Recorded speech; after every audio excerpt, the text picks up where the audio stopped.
use blacksmithing, clothing, and woodworker in the same times, and that will be interesting.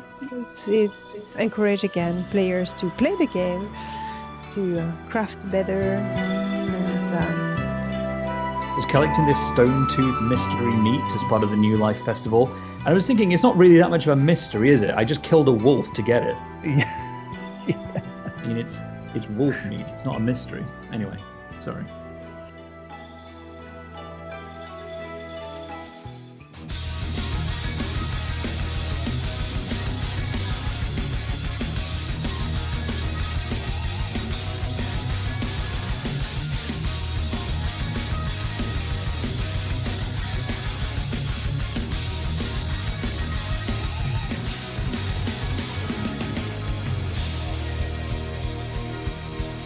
Yes, which is going to be amazing. I'm genuinely looking forward to us going in there as a group, 12-man group, doing the raids. I think we're going to be testing it on the PTS as well, getting some new gear, and also, you know,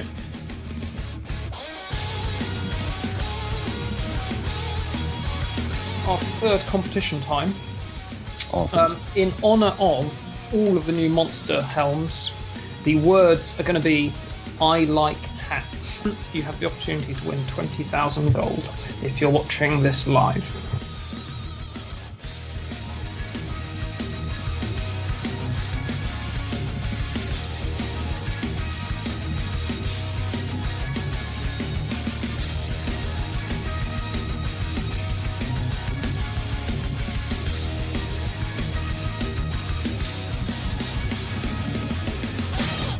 We haven't won it once. Not once. Not a cent. Nothing. well, People pay me not to back on horses that they're fancying for a race. Because if I put money on them, yeah, it's not going to win. they run in the opposite direction. So it was a request a while ago for us to wear silly hats. So it's official. that's a chapka. Official. Official name. A hat. Yeah. I haven't got a dead cat on my head. It's definitely a hat.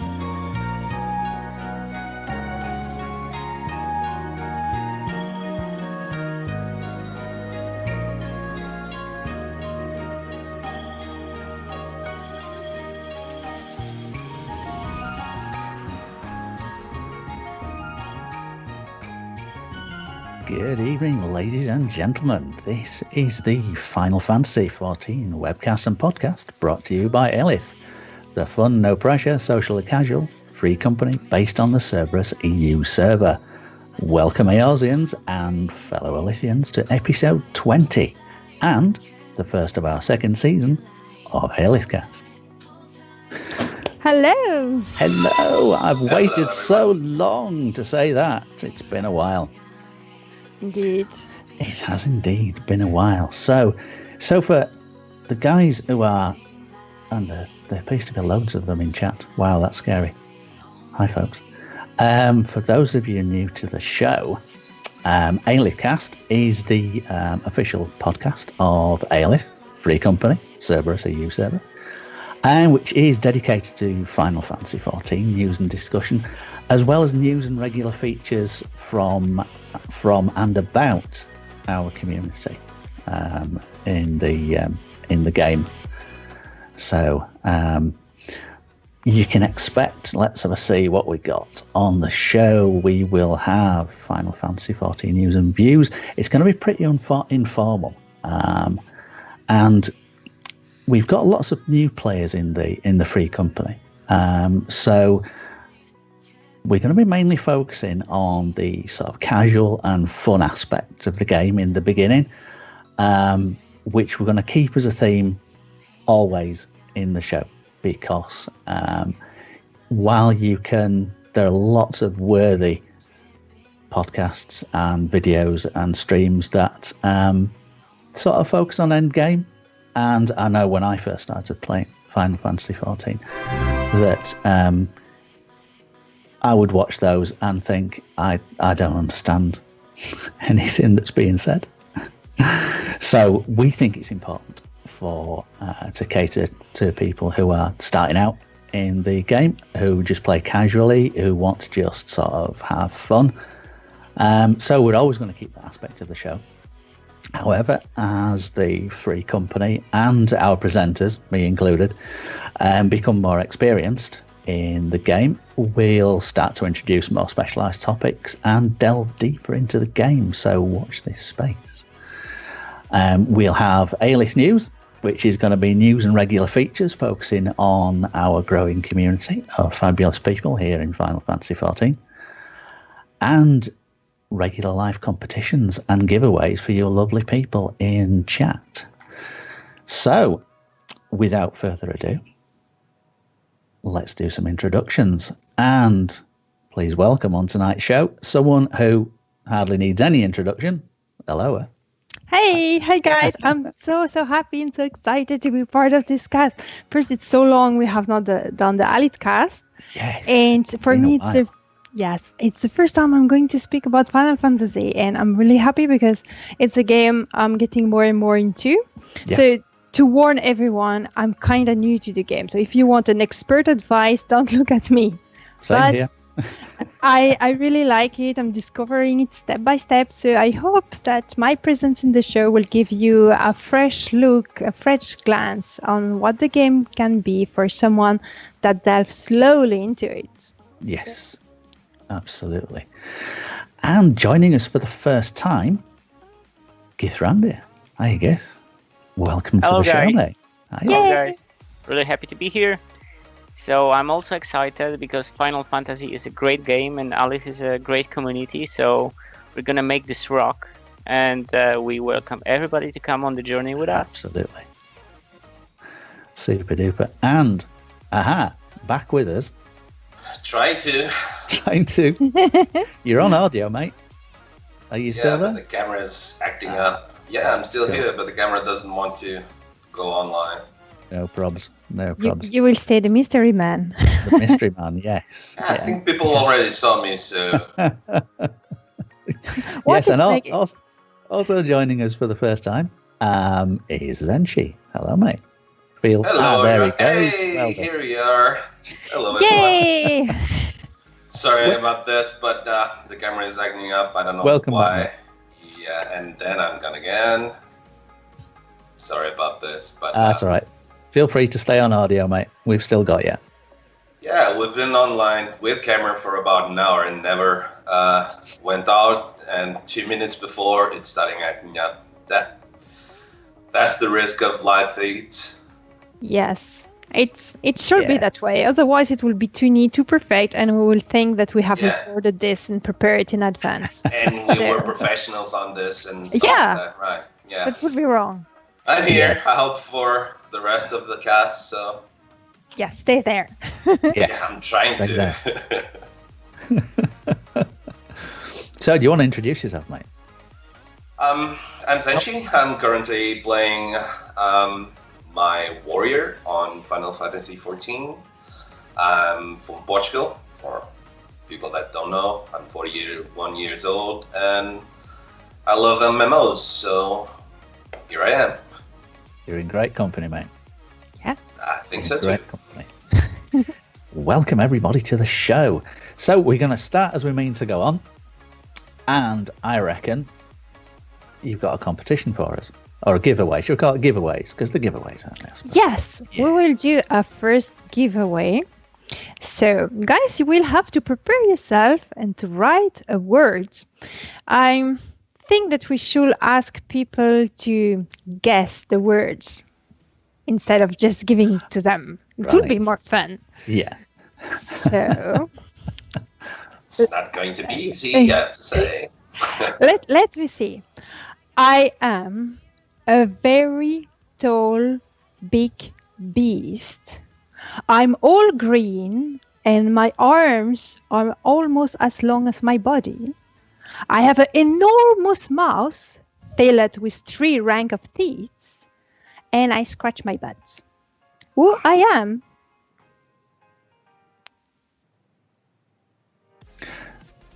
And this is where we go. And there they go. And I always forget that there's about a 15 or 20 second gap between when we've said off you go.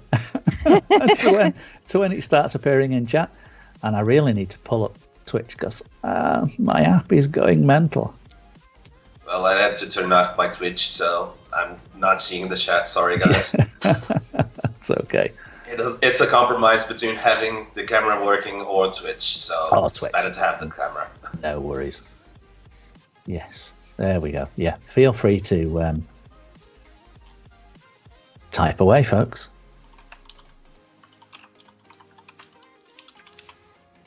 Finally considered the last one, the scratch the butt. I could say me. No? Yeah, that sort of speaks to what I was saying about being able to multitask. Yeah, I can walk down the street and talk and scratch my butt at the same time. So I reckon that counts as multitasking. You're multitasking. Yeah, I'm multitasking. I'm very stressed and anguished now to have given to Belle the wrong spelling of the creature in question. So everyone, can you type again, please? Because I did a mistake. Even if it's not me holding the command, I did a mistake. Or I made Belle made a mistake, but it's my fault. Because I'm the best at spelling. This is live. This is the best thing about live. Yeah. Mistakes happen. And there we go. That's better. It's starting to fill up now. There's a chance I'll actually learn to spell this word now. Yeah, now everyone have learned a lesson. Me the first. I would like to just say something as we're waiting for the giveaway to be done. Thank you so much, everyone, to have joined the cast. It's so nice and so pleasant to see so many people. So I thank you really from the bottom of my heart. Thank you, guys. It's so sweet of you. It is fantastic to see so many people joining us. It really is. Yes. Yeah, I don't know how many of you are, but thank you for coming. Where's that viewer list? Good grief. That's awesome, guys. I'm humbled. In case you didn't know, this competition is about to earn 1,000 Jill prize on the servers, obviously. So if you're not on the servers, that might be more complicated because the giveaway is about that many money for you, and it's a random draw. So you know how it works. You type your name, and then it will be generated, and your name will be picked up by the magic of the computer. Elloa, I think you forgot the 100 before the 1,000. Yeah, that's just that tiny detail, right? Yeah, the price is 100,000. Or did you plan to ease that 99,000 and just give away the other final it's her one? commission. I think the other 100 is her commission. So, guys, you're gonna have 1,000. Sorry. Yeah, you wait till word gets out that it's 100,000 per giveaway. Oh, those viewer figures are going to go sky high. Well, I decided it was only 1,000 this time.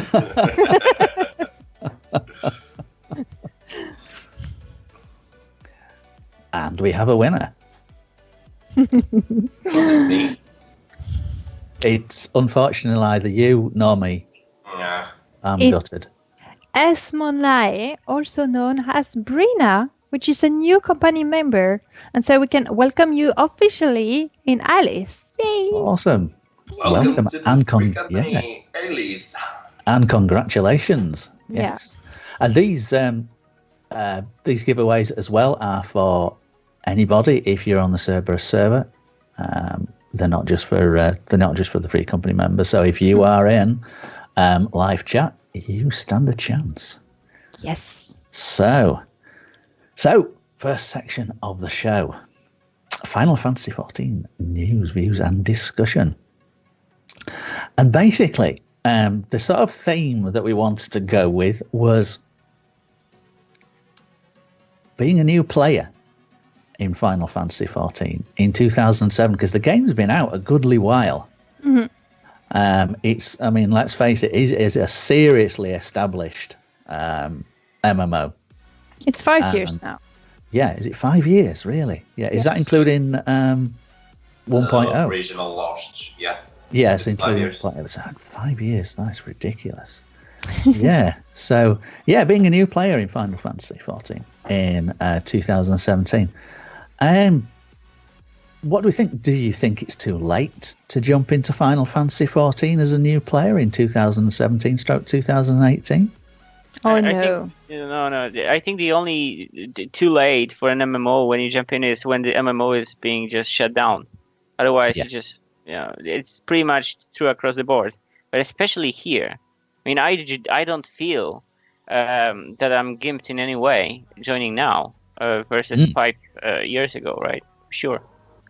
Yeah, compared with other MMOs, Final Fantasy XIV, it's well structured in the way that the content is so well done that it doesn't matter if you started on the beginning or now.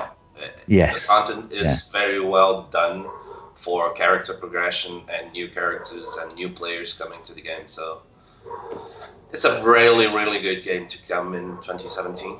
And I think there's a lot of people, a lot of new players that are just starting now. I see that when I'm streaming Final Fantasy, there's plenty of people that are getting interested to it. They are asking, is it a good game? Should I try? And I have known many friends that just started right now. So I think that it's a game that's attracting a lot more people. A little bit like World of Warcraft started.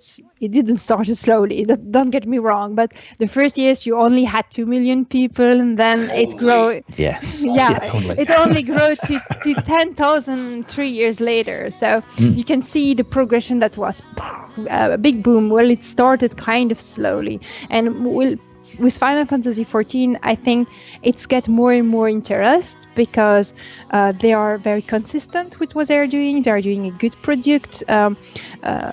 And they're proposing something rather unique on the MMO market at the moment. So you have really several big games, and Final Fantasy XIV is one of the big value of the game currently released. Yeah. I mean, that's the one thing that I've sort of, comparing and contrasting it with other MMOs, is that whereas older MMOs don't innovate, they sort of almost dumb things down and make it easier for everybody to sort of catch up too quickly, if that makes any sense.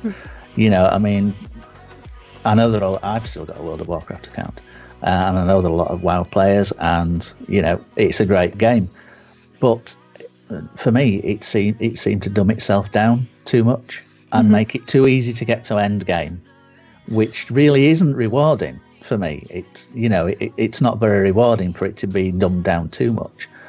Whereas Final Fantasy XIV, yes, it has quite a neat catch-up mechanic as far as gear's concerned, but it never feels like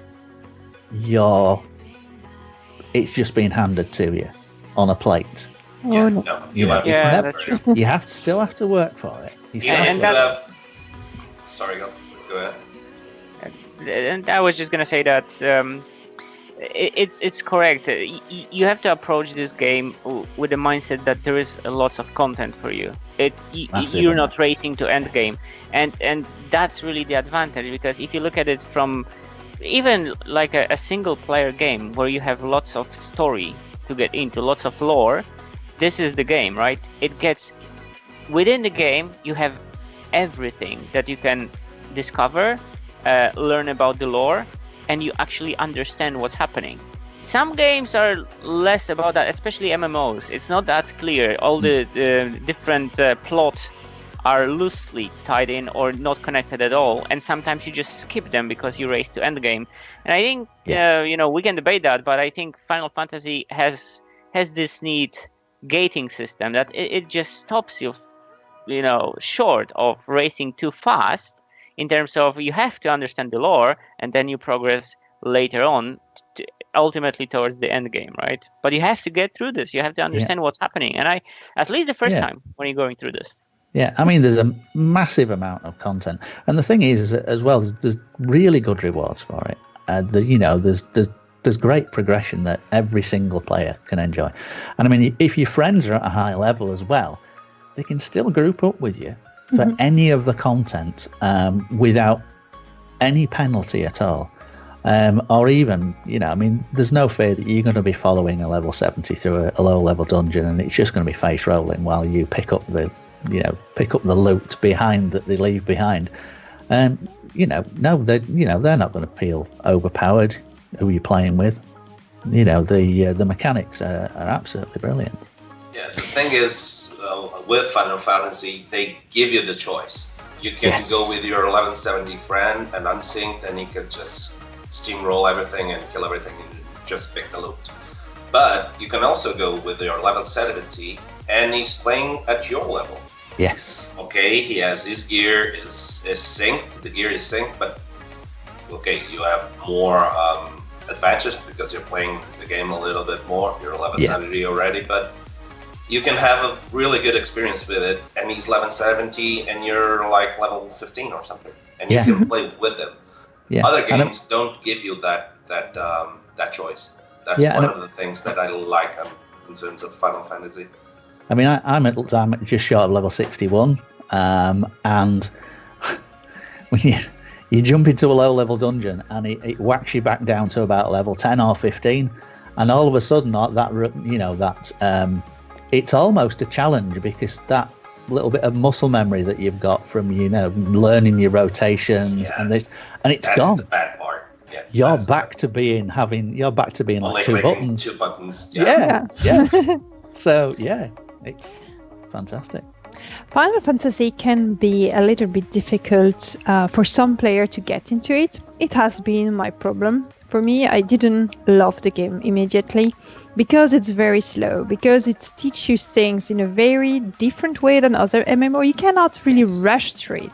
Yeah. And this is something I've discovered with time, that Final Fantasy is like slowly eating on the nail. Maybe how to teach your class. You will start slowly with just 2-button dungeon. Then it will progressively getting more and more complex, but in a very slow way. And for the story, it's the same way. You will meet the characters again and again and again. You will have to go back to certain places again and again. And it's built up slowly a relationship with everything. You do not have everything in one shot. It's building up a long relationship. And that's why, if you're a player that persists through this game, you will get attached to it. It's a very, very special game because it builds up a relationship with you. And no other game does that. That's a very good point because, honestly, I've played my Scholar so much, and I've seen all the cutscenes and all the main story quests with that Scholar class. Now, if I just switch a class to something, I feel strange because it is almost like not me, right? Because I've seen myself in that role in all those. That's a neat feature, by the way, that you're playing the main story and you have lots of cutscenes there that tell you a lot of things about the plot, but you are in them and you're the character inside. And if you change clothes, those clothes are changed in the cutscenes as well. So you kind of get attached to the character as you go along, and this is quite a unique storytelling as far as MMOs go. Yeah, I mean, we've all been in the situation where there you are, you're in an MMO, and you're the savior of the world, because that's the idea of a fantasy setting where you're a hero. You're the big I am. But you're surrounded by other people who are also heroes. And it sort of starts to make less sense, if that makes sense. Yeah, but we are all heroes, so who cares? Yeah. Whereas in Final Fantasy XIV, it never. If you go into a dungeon and there's the start of a cutscene when you're in a dungeon, it shows everyone who is in your party, but you're the focus of the start of the cutscene. You're the focus of the cutscene afterwards, where it finishes the story quest, and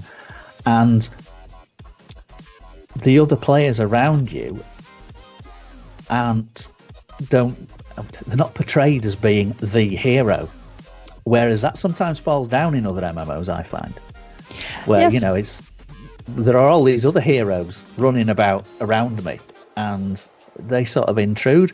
Whereas it's done so seamlessly with Final Fantasy XIV that. In Final Fantasy XIV, you have companions. That's what when I see the cutscenes, it's me and my companions. That's We're right. all heroes, but yes, I'm me, so I have the focus point of the cutscenes. That's, for me, it's really good aspect of the cutscenes. And what they do also is always justifying everything into the lore. May it be the guild chats or the party chat, or may it be the fact that you are doing a dungeon with several friends. They always tell you, gather several friends to deal with this event, please, etc. And they will always include everything. And also the fact that they have built up the lore around the shutdown of the previous game and the rebirth of the new game, and they are speaking about all the heroes that are gone. No one remember who they are, but they speak about them. They exist, and this is really unique to really use the fact that it's a game to build up a world and a story around it. I find it very nice. It is. It really. It's really immersive. If you're into role playing, this is the game. Yeah, so for the benefit of people who don't know, this is really basically boils down to the fact the first version of this game was really bad, okay? It just by popular opinion wasn't playable. It was, and instead of just shutting down, they made this game again, released it as a version 2, and built all of that lore around it in-game of what happened with that previous world, which was completely destroyed, and the heroes who were there are gone and nobody remembers them anymore, but they're kind of in the lore. So that's amazing. I have never seen something like that in any other game. They just die, right? This one did not, and they've made the cool story around it, how they turned back their situation. Great. Yes, and the whole story of Final Fantasy, especially when you see the end, and I'm not going giving any spoiler, but when you see the end, it's like an allegory of what happened to the developer team when they had to shut down, or to this project. It's sad. They had to. There is so much dream and hope and effort and work that had to be to shut down, and the whole story is about the rebirth of the game. And when I saw the last cutscene, it really touched me because of that. Not so much about the story itself, but because I knew it was the story of the rebirth of a world, or the rebirth of a dream. And that was the dream of real person that really have made it. And to see that Final Fantasy is now one of the most successful and played game in the MMORPG genre, it's wonderful, because I have not given up. They have continued. It's a beautiful story on all level. Yeah, and I mean, since we're on the subject of the story, sort of spoiler free. The other question is how is the main story? And the one thing that, for me, it is the best storyline in any MMO that I've ever played. Absolutely, hands down. By far. And hands down. And also, even the fact that the quality of the story is excellent, right? Yes. And sometimes I'm just doing some of the quests, especially the cliffhanger quest towards the end of the many chapters. They're just, sometimes you just sit. It's like reading a good book. It's like, oh my gosh, it's really over. So well this done. This is touching me on a personal level, right? But at the same time, I find that this is the first game where I really I'm given the lore directly from the game, and I understand all of it because it's so complete. Yes. You're being, because of the way that the game leads you around the world, you can actually experience all of the plots in a specific, it's not like you have to do everything in a sequence, but in a way, the main story you have to. And because of that, you see how this develops as a good book or a TV show, right? You see, this unfold. And some games are like, there is lots of quests, but you can do them in any order. And some of them you can skip. And because of this, you don't have this complete experience. While in this game, you will, for sure. And it's a really good experience. Mm-hmm. That's very true. And like I said earlier, you get slowly attached to the character. I will confess, I was not amazed by the story at first. It took me a long time, or I needed to advance quite far into the story to start to have a real interest into it. And that's with the arrival of a certain character that I really like into the game. And suddenly, because you're seeing always the same character, because they have their little relationship between each other. You have one character that's a bit funny, you have one character that's more serious, etc. Maybe there's a character that irritates you, and you see the life of those person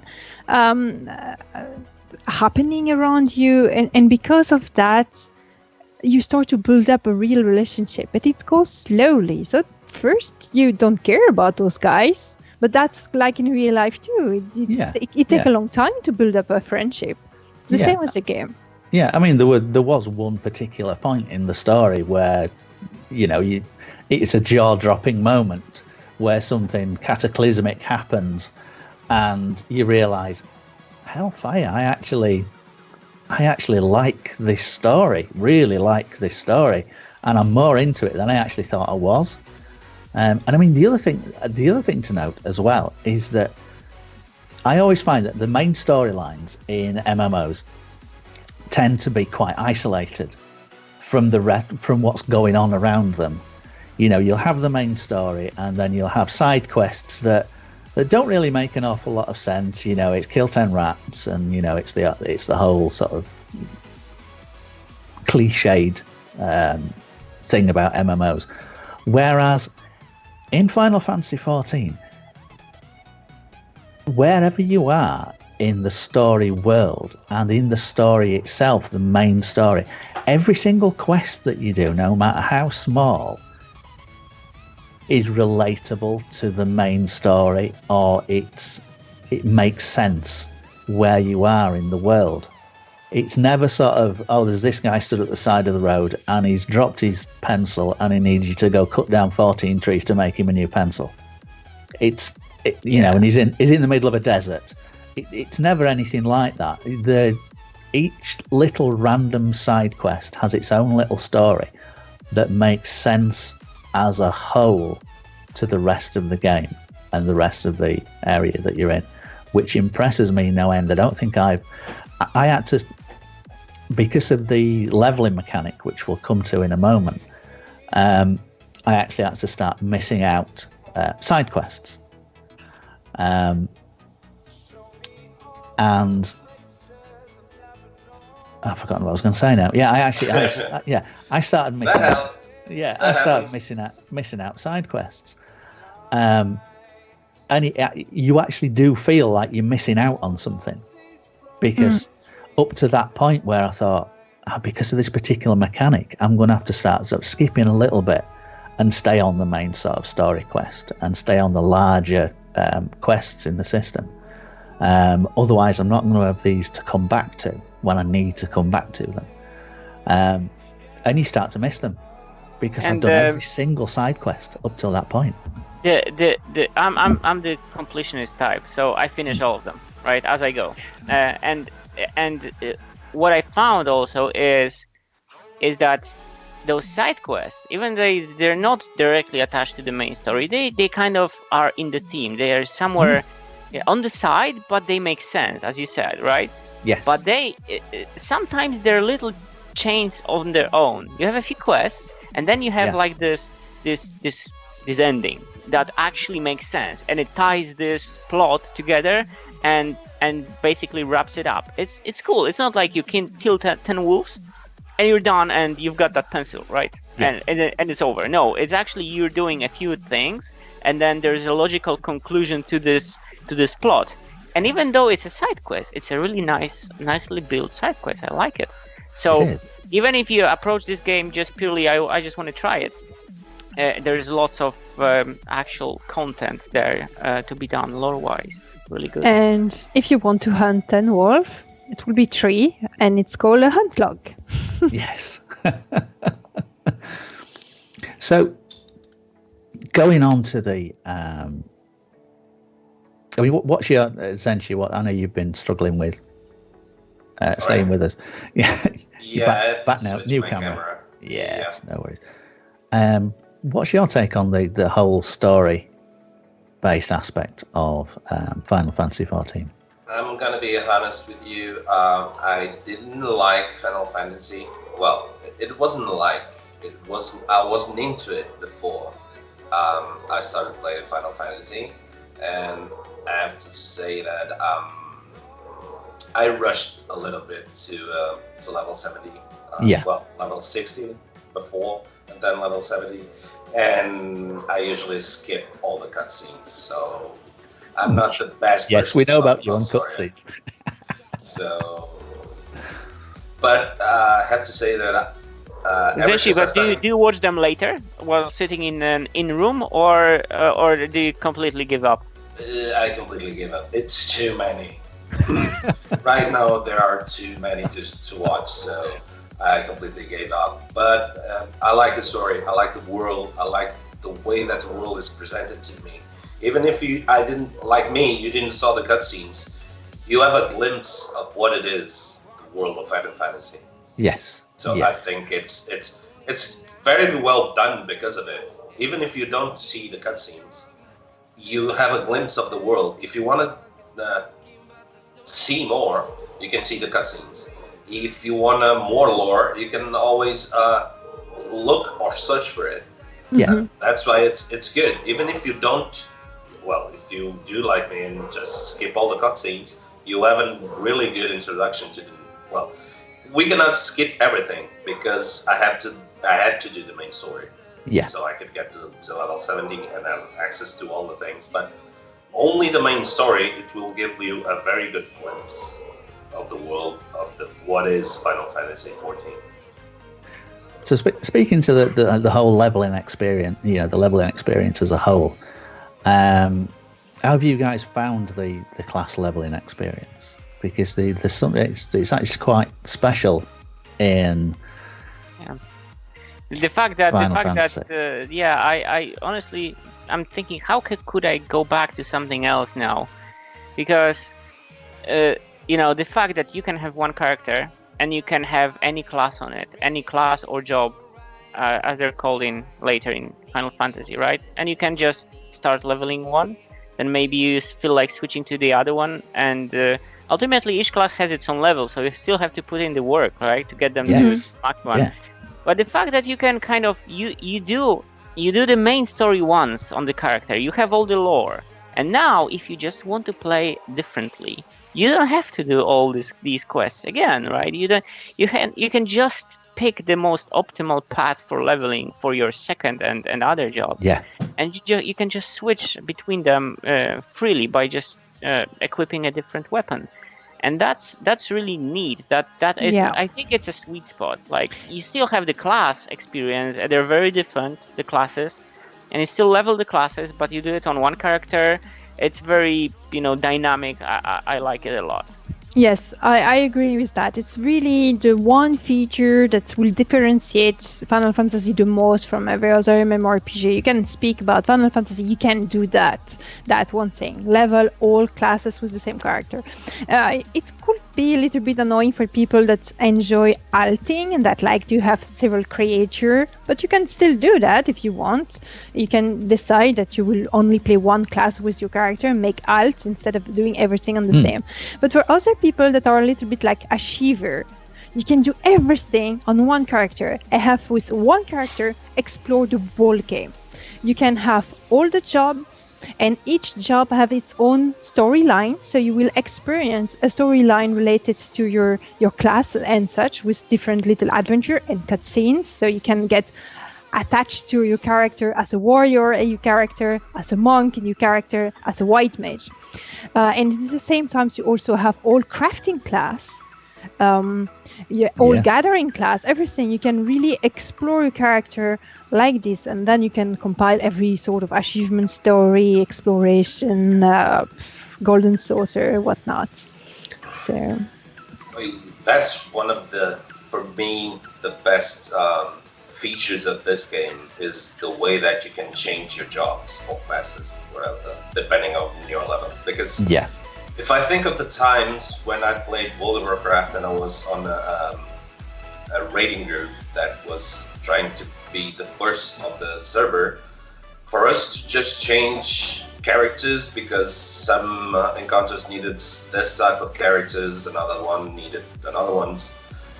We had times that we lost, like, between bosses, we lost like 20 minutes just changing characters between 12 people. That's a lot of time. And in here, it's just a click of the button. Just, okay, I'm gonna be a warrior now. Click, I'm a warrior. I'm gonna be a white mage. Click, I'm a white mage. It's for the experience of gaming, you have a little less downtime, and that's good because you want to be playing. You're not want to be going to the login screen and then come back again and then change your stuff because you're not using the right equipment or something like that, and you lose a lot of time. And here, just click. All your gear, all your characters, all your hotbars are done. Yeah. It's awesome. Just the way you left them. It's a really great feature for this game. Yeah, cured my alcoholism. I left my last. No, because you have an alcoholic. Alcoholic. It's me that's drinking the brandy, for God's sake. I'm just drinking water, so I'm drinking tea. It's not about the drink, but you can always have your alts. Yeah, but it's all on the same character. I think it's awesome, even to alcoholic. And if you want to change appearance, there's the fantasy portion. So you can change look and your race and everything. You can remake your character, and you can save your appearance into the files. So if you say, "Oh no, I miss so much my aura," and then you can get it back. So it's all good. I'm gonna be honest. My character was made for me. It's based in one of my friends that played with me that passed away a couple of years ago, and I had a picture of her, and I asked one of the guys on Reddit to make me the most clear appearance for my character. Yeah, and it's the character that I am using. Nice. So that's good because you can take with people that know how to do it, you can just adjust your character to whatever you want, to yourself, to a friend, to a boyfriend, girlfriend, whatever. It's really good because it's like having your own avatar in the game, but it's really you or a friend or a girlfriend or something like that. Yes, something that I would like to point out. I will jump on that because this is something really important with Final Fantasy. Is the way they have created everything that's surrounding the character. All the emotes you can do. You can have facial expression. You can have different outfits. You have so much different sort of dressing up. You can have swim clothes and dress and armor and stuff like that. And this is really making your character exist like it's something independent from you. You see it's taking life in front of you, and you can have relationship with other. You can hug people, other character. You can have different facial expression, and I think the way it's done, it's so realistic. You can play so much around it that it creates something very special that you do not have in other game, because in other game you're just your avatar. You know, that stuff that's pixelized and you can jump with it and whatever. But here you really create this relationship with it, and the fact that you can truly interact with emotion that you will see on the face of your character with other give again once more this relationship with the game. And we will go to that later about my favorite things about the game, but that's about it. All those little things. We can suspect already what they are. All those little things that build up emotional relationship with the game. Yeah. So feature. Go on. The one feature that I like on the characters that you don't see much on other games is like when you select a person near you, your character just turns her head. In my case, because it's a female, just turns the head to the person that you selected. Yeah, that's awesome. Yes. Because in other games, you click on someone and it's just a static thing there. In here, your character responds to what you're doing on the world, and that's awesome.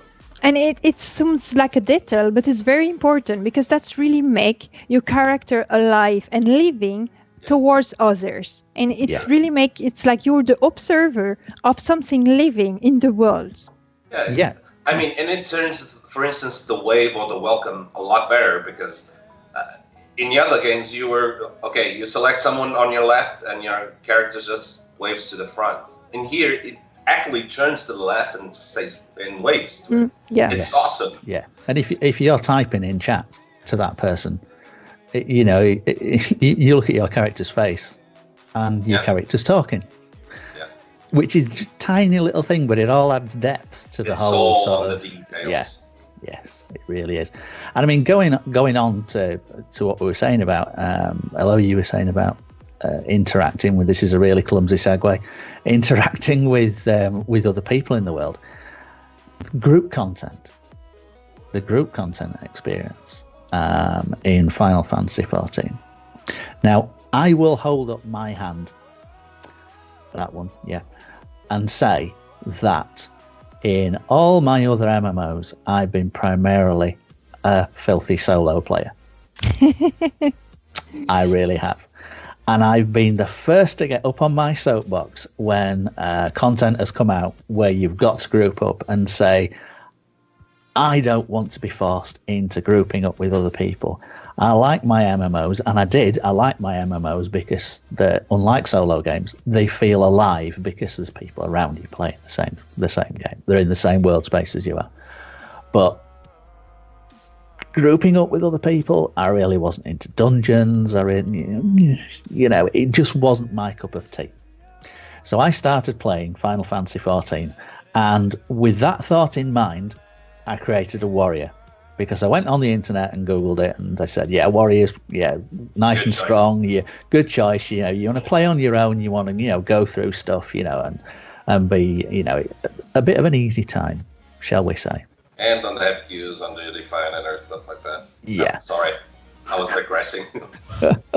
So there I was, I made a warrior, and I got to the point where you cannot progress the main story quest until you do a dungeon. And it said... you had to tank it. Yeah, and it said, right, gather a group of your friends and go and, use the party finder, basically. Group up with 3 other total strangers, right? And it was the first game that I'd ever played a tank, not realising that when I went into this damn dungeon, I was expected to tank with 3 total strangers. And I was like, oh my God. And it was fantastic. But going back to Final Fantasy XIV, it integrates, it gets you into group content and doing dungeons so seamlessly. And it does force you to group up, because you ain't going anywhere until you've done that. You're not going anywhere in the quest line and your progression until you've done that dungeon with those 3 other random strangers with the party finder. And That's why it's an MMO. Yeah.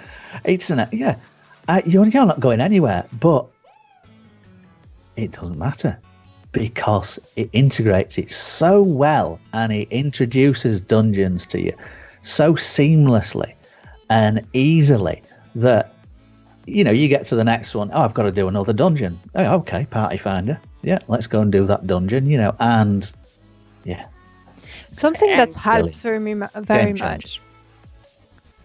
Go ahead, sorry. I was just going to mention the fact that there's this nice thing that makes it easy to get into group content for the likes of you, that at level 15, you're actually, before you go into the first dungeon, they just don't throw you inside. You have all those tutorials at the smith that you do, and they're tailored for your role. So if you're a tank, they teach you how to tank. Yes. Of course, it's it's an introduction, of course, but it gives you an idea of what tanking is. So I would say there is no excuse when you go into that dungeon, kind of at least not to know what that they expect from your role, because you've been given tanking tutorials. Now you tank, or a healer.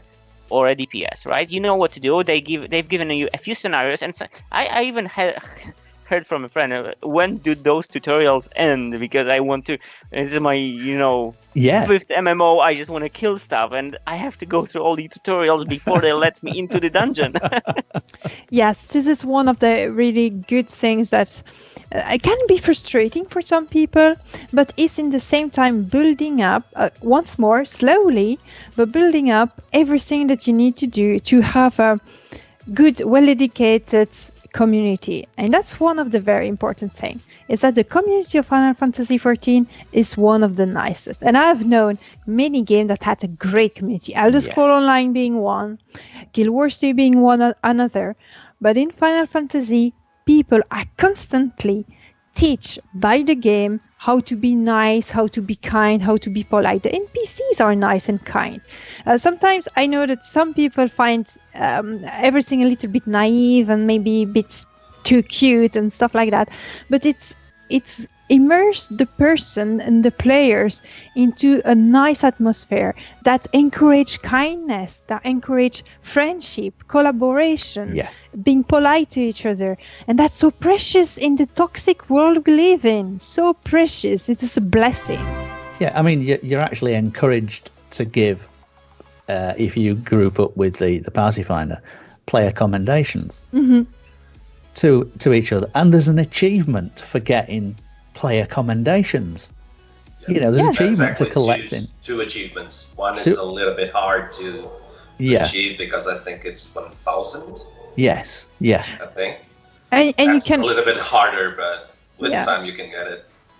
It's also count for your challenge log, which give you experience. So if you are into getting as much experience as you want, to go in 5 dungeons and to give 5 recommendations to players will get you a nice bunch of experience. So do it. Yeah. One of the good things about this game, you gain experience for a lot of stuff. It's not just questing or grinding, or you have a lot of ways to get XP on this game. You're rewarded for everything, maybe with experience, Jill, or a reputation, or a costume, or a cosmetic item, or whatever. You always have something. Whatever you do, you will gain something. It's really nice for the person that like the progression feeling. It's very, very satisfying games for that. I mean, even the tutorials that you do, you get your first sort of pretty good set of armor from doing those tutorials. You're not left, so this is your tutorial, this is what you do. Thanks for joining us here on. And now go to the dungeons to get Now here's some pretty good loot to get you going when you go into that dungeon. I think the gear progression on this game is really good because it gives you when you need them. And you don't have to go away from the main story. If you just stick with the main story, you get all the gear that you need to progress in the main story and in your levels. So I think that's really good. Yeah, and I mean, going back to what Elloa was saying, I mean, one of my questions for you all was, what's the player community like in Final Fantasy XIV? And I think we already heard Elloa's opinion on it, and I agree with her. So that's not that much more that I could talk about. We're not talking Baron's chat, you know what I mean? Yeah. No. Come on, Baron's chat. Yeah, Jesus. we're not talking Baron's chat. That it's just not, It's very different indeed, and it's nice. Yeah, and it's a lot more supportive because if we think about the S ranks and the A ranks bosses, as soon as I go into a zone, I always see people saying S rank here, and making the comparison with World of Warcraft. You didn't have that because nobody shared with you because they wanted to kill it by themselves with their friends. That's but right. in here, no, everyone. Well, I do it, and I see a lot of people doing it. As soon as they see a boss, a monster, an S rank or A rank or B rank, sometimes, everyone posts it on the chat, and that's awesome. Yeah, and I mean, we should explain there. If you're sort of hunting around even the very, very low level quest zones, you will occasionally see let's see, do they start at level 30 or level 50? I think it's the level bosses. 50. I think it's level It's level 50. 50. Yeah. It starts the clan hunt at level 50. Yeah. And they count towards a hunting log that you will get into. And I'm probably right in saying that you ain't gonna solo them. No, you're not. No. Nope. I tried with my tank a B rank one. Yeah. And even with a tank, because the tank is really good at survivability. Yeah. It takes a long time to kill it, but you can survive. And but I'm bad at playing war here, so it might be me. I don't know. No, I don't think you're gonna tank them even. So we touched a little bit about the other classes. For yourselves, I haven't really delved an awful lot into it, although I should, because apparently I'm supposed to be doing the gardening for our free company house when we get one. So crafting and gathering, again, pretty special. It is special because they're their own classes. You know, it's not just like a side thing where you just click a button and the bar fills up and you have an item. It's actually the fact that you switch a weapon for a different class. Yeah. You switch a weapon to a class of gathering or crafting. And you get your own abilities. You have crafting gear that you need to equip to get better at crafting or gathering, for that matter. Yeah. And it's like you progress crafting and gathering. You level this class from 1 to 70 as well. To get better, right? So it's like it's almost the same. And one could argue that you could all try to kind of be a pacifist in this game, and instead of leveling a warrior class, you just become a farmer or a miner, and that's your end game. There are some things though you need the fighting class to do, like complete the main story, right? And all the other things. Yeah, so you cannot get away with this. But as soon as you complete the main story, you can essentially abandon fighting and you can become only a gatherer. And it's it's also something that takes time, and it can get very involved. So I like the fact that it's not a trivial thing that's just a side from it can actually become a legitimate pastime in the game. Mm-hmm. Mm-hmm. Well, I have to be honest. I'm not going to talk about this. I'm just going to say this. I tried fishing and I fell asleep, and I never touched a crafting gathering anymore. Sorry. Well, show me the game which implements fishing in a way that doesn't want you to throw out the monitor. But I think yeah, that's true. But Black I never Desert played in crafters or arcades. gatherings. Sorry, in other games. So I tried it. I really did. But I fell asleep, and for me, it's not easy to fall asleep in front of a monitor. When I like fishing, when I'm so tired that I cannot really do any dungeon and I cannot read quests, and I can only click one button while listening to music. Mm-hmm. This is where you do fishing, okay? Yeah, and but I tried it in many MMOs. It works. I was in a point that I was missing so many fish. I was just giving lure to the fishes, and then I just fell asleep. And that's not for me. Sorry. I have not done much of the crafting, but I really like the principle that you can have a sort of progression and end game with that only, and that you have your own set of gear and you have your own set of achievement and set of dailies and everything. You have the whole game for you. If you want to just be a gatherer or a crafter, you can dedicate yourself for that. And every gathering system will have their own mini games, and you can enjoy that. Now I have not delved too much into it, to be honest, but just enough to have a little bit. I still need to discover it more. I wish fishers had a net instead of a pole, just net, so that we can have like 20 fish at the same time instead of one every time. It's cheater. sorry, but for me, it's like I don't like fishing. I like something on the real life, so I don't think it's gonna be different in the game. So sorry, guys. It's nice because you're not forced to do it. That's a great thing too. Is that crafting? It's not something that you must do. It's more something that you do if you really enjoy it, if you want to spend the time to do it. So it's an opportunity, a different way to play the game. And I think that many people really, really like crafting, and to have a game that gives you a deep crafting system is very cool for Ortus person. It is, yeah. And I mean, actually, maybe we should. I mean, you can always go on the Final Fantasy XIV forums and ask Yoshi P for trolling. I think I'm gonna do that. Yeah. That's an idea. I want a net. I want to fish with a net. He's a pretty understanding guy, shrimp fishing, trolling, Yeah. lobster pots. Now I'm hungry. Is it time for a second giveaway? I'm starting to get angry too. It's almost time. Yeah, it's almost time for the second giveaway. I think the end of this section. This is such an awful segue.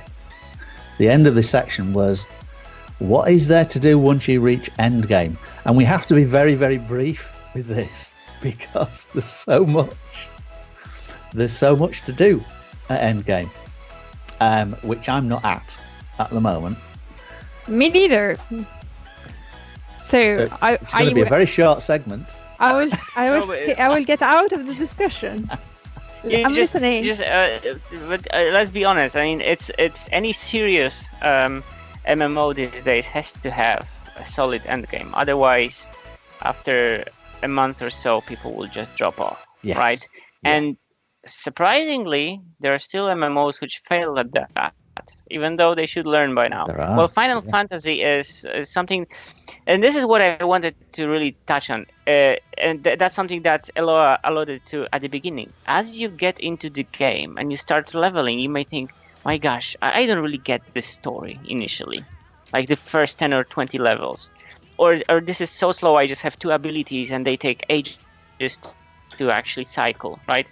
And so what's in this game? Why is everybody excited? Now, the thing is, it builds up slowly into the end game.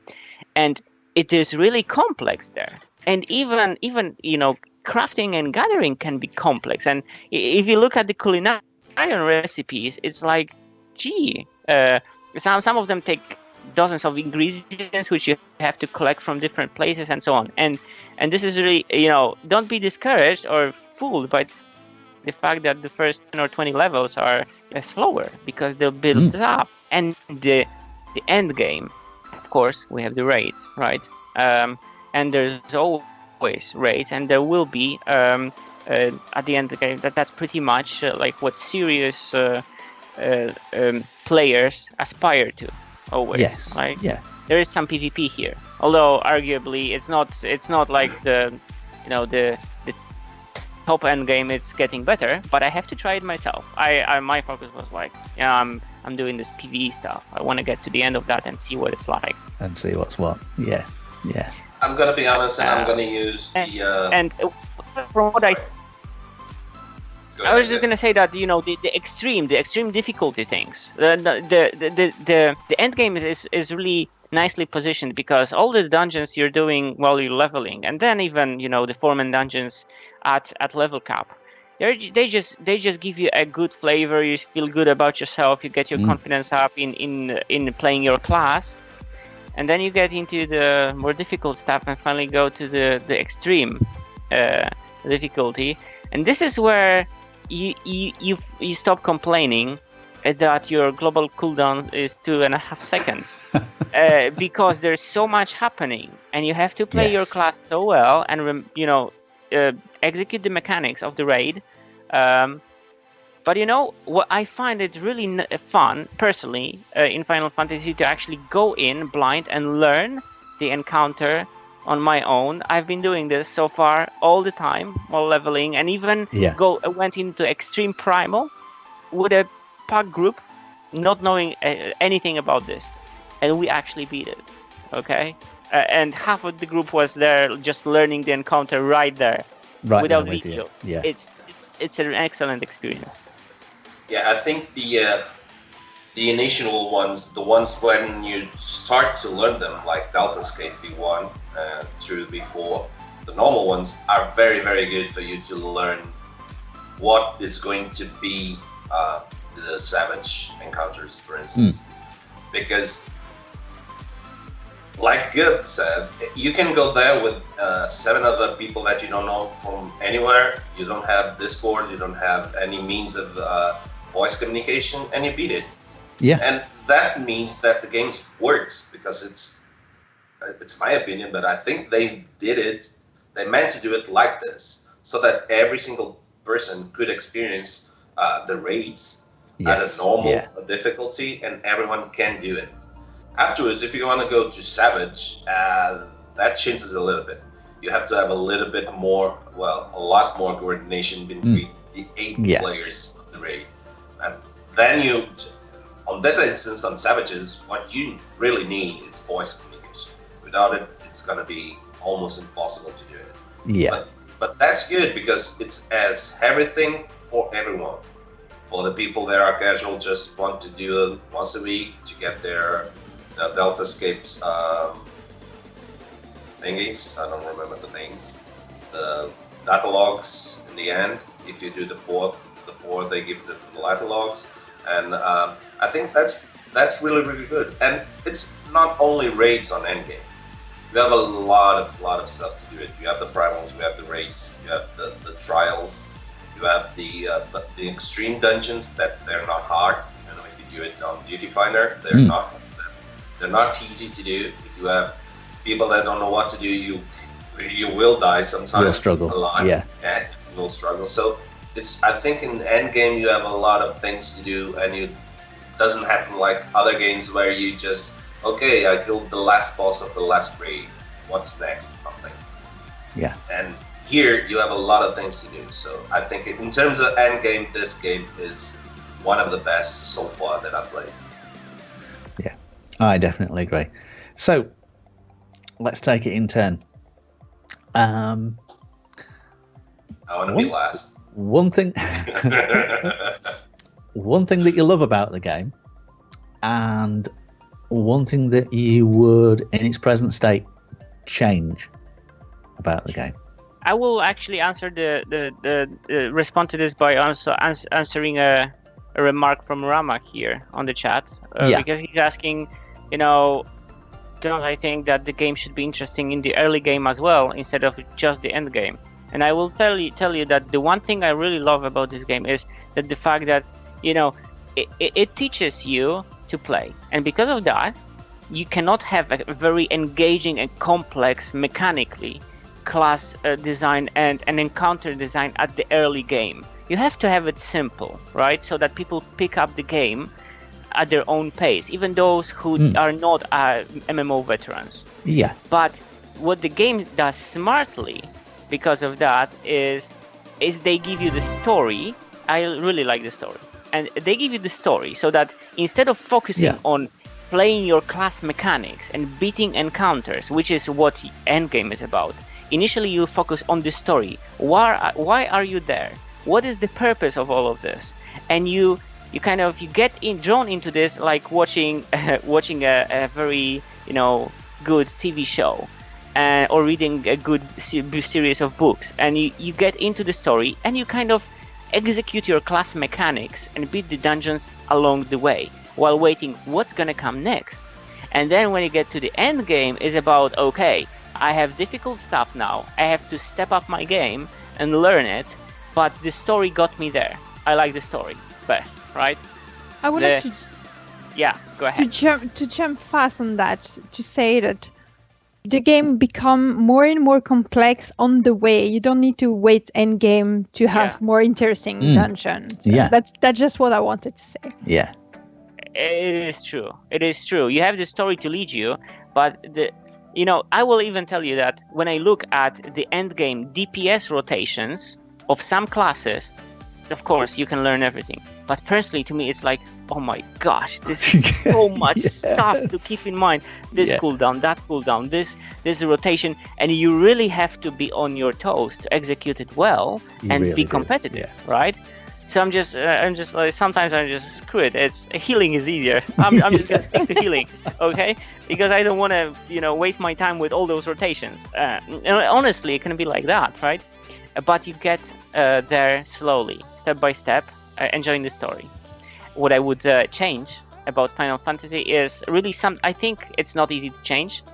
It's also not really annoying once you get used to it. It's the fact that the world is instanced. And you switch from one zone to the other zone by going through specific gates, places, right? And you just have loading screens in between. It's not one world, which it's not smartly phased, because you might have a big map, but as you move along it loads kind of transparently. In here, it's not. It's very in your face that you're moving from one zone to the other. So if they could change it, it would be awesome. But I think it's too deep in the design of the game, like in the foundations of the code, to change easily. So I don't think it's gonna change. It's not too big of a deal, but you have to get used to it in the beginning. Next. Well, I go. So, one thing what I like the most about the game, and the reason why I have insisted to learn to play it, because like I say, at first I didn't like the game. I tried the first time, I tried the second time, and every time I was like, not convinced. But I knew that something was there. And the second time I tried to play the game, I discovered what it was. And it's difficult to describe, but it's the soul of the game. This game is surrounding you with kindness. And that's what I prefer to it. And I've never found as much kindness in any game than in Final Fantasy. And I'm not speaking just the relation with the other player. I'm speaking about everything about this game. It's like the developers have imbued the game with kindness. The way the NPC talk to you, the way the stories happen, even when you have a villain, there is kindness in it. This game teaches you to be a good person, encourage you to be nice with each other. And that's very precious, because in other game, the game sometimes it teaches you to be competitive and to, try to ninja loot or whatever. Yeah. This game really encourages you to be nice. That's what I prefer. What I would like to change to the game, well, there's certainly several things, because there's certain feature I don't like. But the one thing that I'm really, really, really please, Yoshi, please do it, allowing me to have a little button in my settings to cut the combat music. Because when I'm playing in a zone and I'm doing fate or killing mobs or hunting logs, I want to listen to the zone music, not to this always repetitive combat music. Yes. And that's really ruining a little bit my pleasure sometimes, because I have to cut the music, put the playlist on, and I would like to listen to the relaxing, nice, beautiful, gorgeous music of the zone instead of this very famous theme. I know it's iconic to the series, but when you have heard it so many times for so many years, you just want to cut it. Yeah, for me, storyline, hands down, best in the business. Absolutely best in the business. The Realm Reborn, the storyline is it can be quite light-hearted. It's quite sort of lightweight for the vast majority of the time. But there are points in the story where, you can think, well, that's funny, that's hilarious, Lalafels are hilarious, and look what that one's doing, and pat it on the head. And then even in a Realm Reborn, there are parts where it hits you with tragedy and pathos that actually works. That's not sort of, well, oh yeah, he's dead, yeah, whatever, yeah. There are times when in that story I've gone, wow, what the hell just happened? Here you are in this sort of, it is a lovely world. The storyline sort of light-hearted and altruistic, and then bang, it hits you with a plot point, that makes an impact. Best storyline in the business, and the storylines and the writing gets better and better and better the further you go through A Realm Reborn. As you go into Heavensward, the Heavensward story is fantastic. I haven't even got to the end of Heavensward, so best storyline in the business. Oh, it's great. Oh, You're gonna get that, Chris. Yeah. And guys, get through that story. Heavensward, really nice.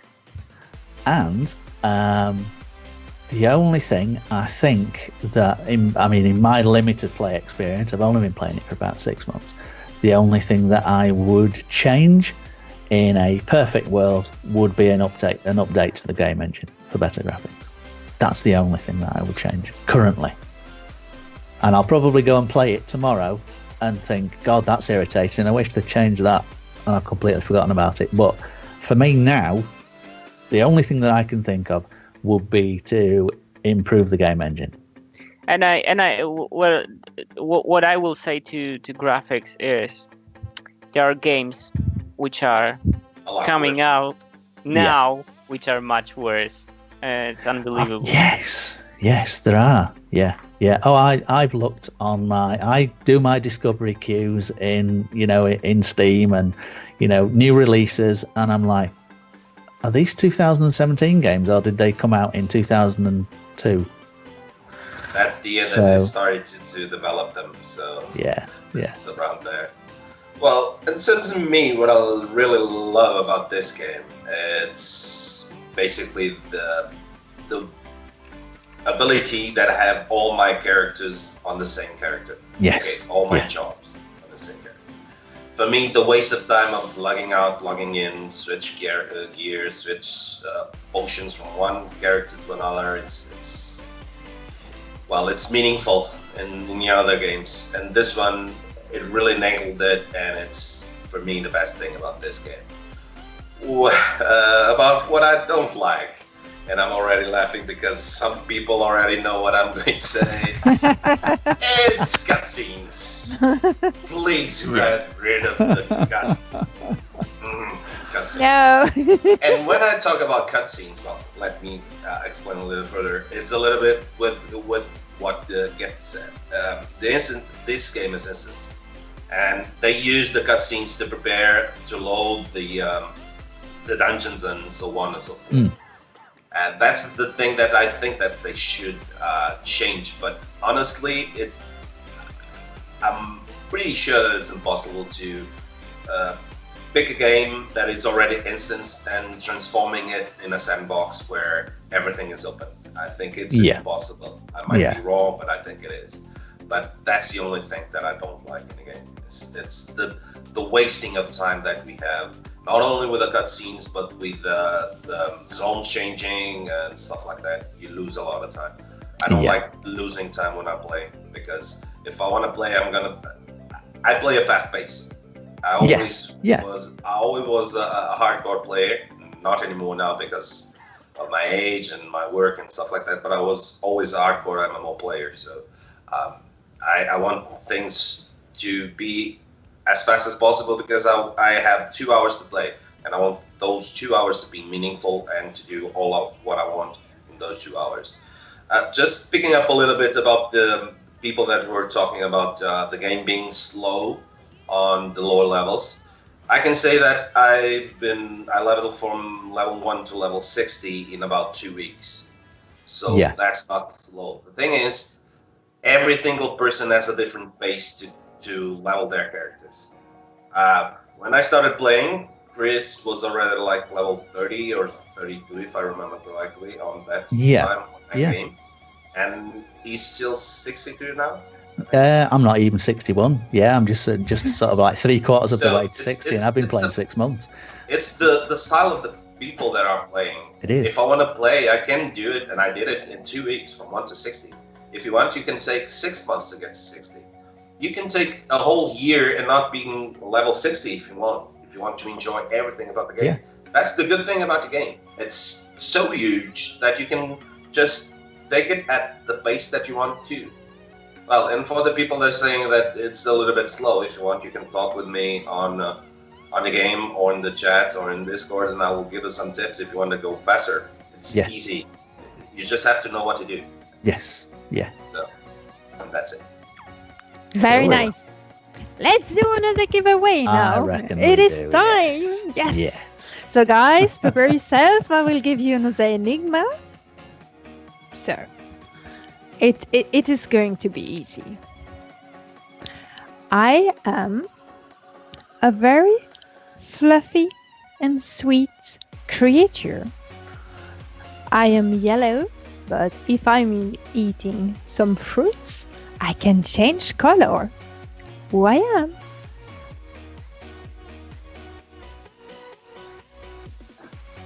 I see a lot of stupid answers. Smelly cat, Lalafell. Yeah, maybe. I never realised that. That's why they tell you not to feed the Lalafels. Yeah. There was a mention in the chat earlier that, you know, the game would gain if you took out creepy Lalafels. Well, I disagree. I actually enjoy creepy Lalafels. Makes me feel like in a Nightmare on Elm Street or something like that. Or, you know, Chucky doll. It's creepy. More creepiness. Well, at the moment, I'm playing, you know, sort of like a giraffe-necked elf. Mm-hmm. So I'm sort of like, are they the tallest? Are these Rogan the tallest? They're tall. Yeah. They're called by some person giraffe, so I guess they're very tall. Yeah, giraffe-necked elf. But at some point, I'm going to be leveling a Dark Knight, and I can probably guarantee that when I really get into leveling Dark Knight, I'm probably going to have a Fantasia potion and turn into a Lalafell because they're hilarious with those big swords. But that sort of harks back to my World of Warcraft days with my Death Knight that was a gnome with pink hair. Oh, yeah. Yeah, that must change. She was great. She was badass. You have not went to the Lalafell route? Yeah. But I've been seeing Lalafells in the game. I've been seeing Lalafells in the game, and without giving away too many spoilers and plot points, hating a particular Lalafell with a passion, and then seeing how heroic other Lalafells were, and in the game, I could go Lalafell. Okay. I need to re-explain the contest. So the contest is to earn 100,000 gil in game. So you need to be on the Cerberus. Sorry for everyone else that is not on Cerberus. You cannot have the money. So even if you're not part of Alith, no problem. Just roll for it. So to be able to win, you need to write the words of the creature I'm describing. I am yellow, and when I eat fruits, I change colors. Who I am? Type away. Yes. I myself, to go back to the race things, the first character I wanted to make a Mikat because I found them cute, and that was before Avansward. So the first time I played this game was at the release of the game on a North American server, and I wanted to play Mikat, of course, because they're fluffy, they have a tail. I like creature with tail, and but I saw that everyone was rolling at them, so I said, okay, no, screw that. So I made one years later when I retried the game, and I really enjoy her. She was very cute. She had blue hair and a fluffy tail and everything, but I deleted her so I could remake a character to play with Nikki, so we could rediscover the game together. Yes. And I asked him between Aura and a Mikat which one you would prefer, and he told me Aura because he likes lizard and don't like cats. So here it is. I have a very cute Aura, and she has a tail, so I'm happy. Right, we're going to be rolling the draw in about a minute. Yes, nice. Yeah, if you've typed the word and you've put any punctuation before or after it, or question marks or anything like that, just type the word, because it'll confuse the computer when it's trying to pull out your when it's trying to choose a random person. I think that Ramak should remake Lalafell on Cerberus and follow Nikki with it. That will be fun. Yeah. Just don't let him pat you on the head. I wouldn't stand for that.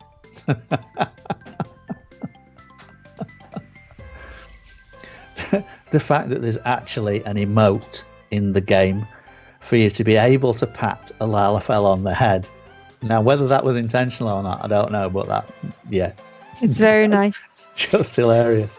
So Right, congratulations to Karvanen Rekakuski. Yay! Well done. Nice name. Congratulations. Congratulations. Yeah, well done. On Damn, being able Elloa, to you pronounce that read and that? on winning the 100,000 Yeah, kills. Nah, I can do it. I can say his name. I did it. Slowly, but so. That's a corker of a name. Good name. You're rich now.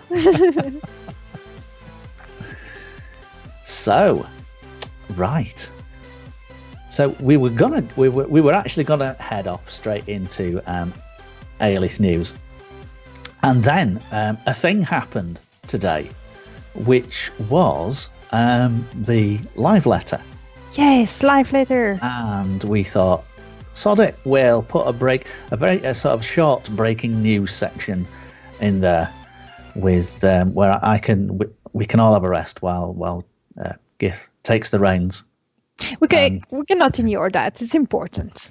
Yeah, exactly. And so every game has patches, right? And our new patch is just around the corner. The new patch to the game is going to come out on the October 10th. So it's just been some more information has been announced. Basically, I don't think we need to drain a lot of this in detail. A lot of information is flying around the internet, but just to kind of highlight what's coming is, first of all, my favorite thing that will give us more story, right? So we have story beyond what's already there in life. We can experience new adventures and see where all our favorite characters are going and what they're going to do. Personally looking forward to that, right? But the interesting part also is the new alliance raid. So 3 times 8 people going in together, right? And for those who don't know, it's not that mainstream in Final Fantasy. A lot of the content, raid-wise as well, is around 8 men. Yes. Dungeons are typically 4 men, right? Raids are 8 men. Now 24 do exist, but they're not that mainstream. And the fact that we're getting a new 24-man content right now is great, because we're also getting a raid roulette, and that means you can just sign up to a random 24-man, drop in, and get drawn into the group randomly. And I'm personally looking forward to that. This is the first time I'm actually gonna try running 24-man content, because it's going to be much easier with that. Yes. Are you gonna try that, guys? Yeah, I'm gonna try it too. Yeah. If we have 24, of course. Scares the pants off me, but yeah, I'll give it a go. Yeah. There and that will include into the roulette as well the earlier 24 men. So there is the level 50 raid, for example, and even if you just finished the Realm Reborn main story, there is this neat quest chain that you have to do to unlock the first 24 man, but it's going to be part of the roulette. So the new raid will be there, the old content as well. So great. I mean, what we haven't really mentioned, I think specifically, that the fact that every dungeon in the game is feasible because it's being run all the time as part of random roulettes, right? It's not like the current patch is being run. All of the dungeons are being run, so you have lots of opportunities to experience the older content as well while you're doing the randoms. A little bit too much of Statasha and Copperbell Mind, in my opinion. But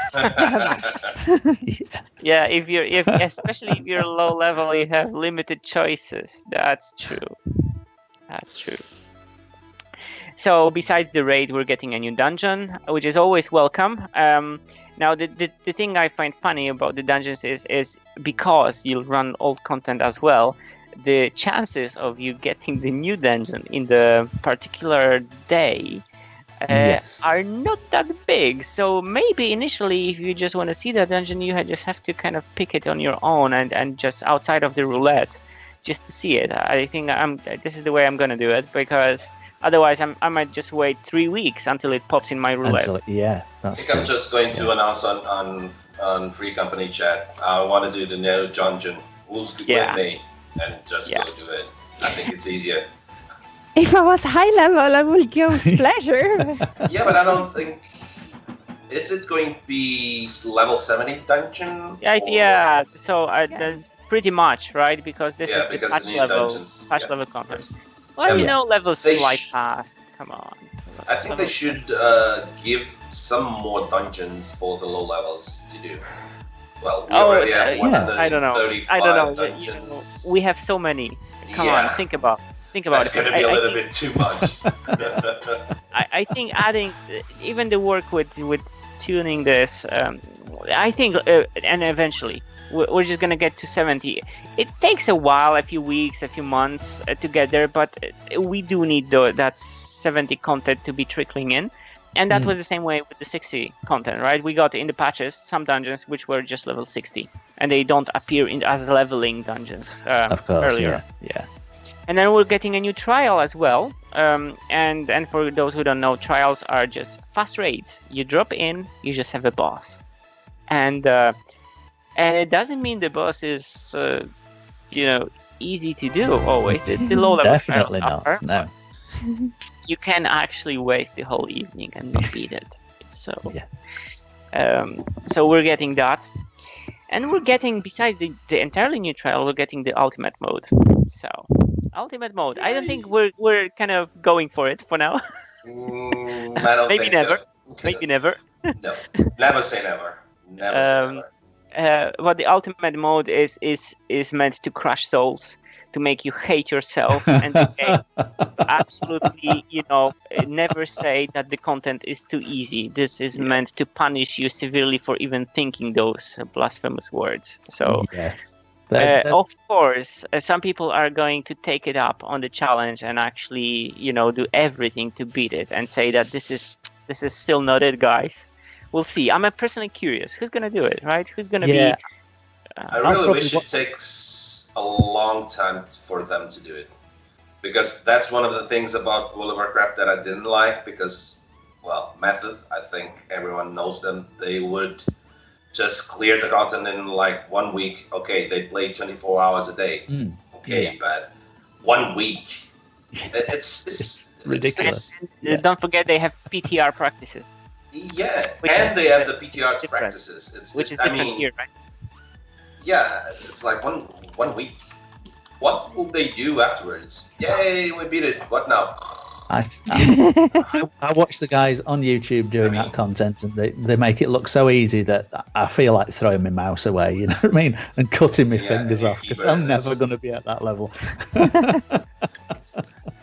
I think it should take, at least for the top guilds and Final Fantasy, it should take at least 3 weeks, a month for them to clear. Because that means it's challenging.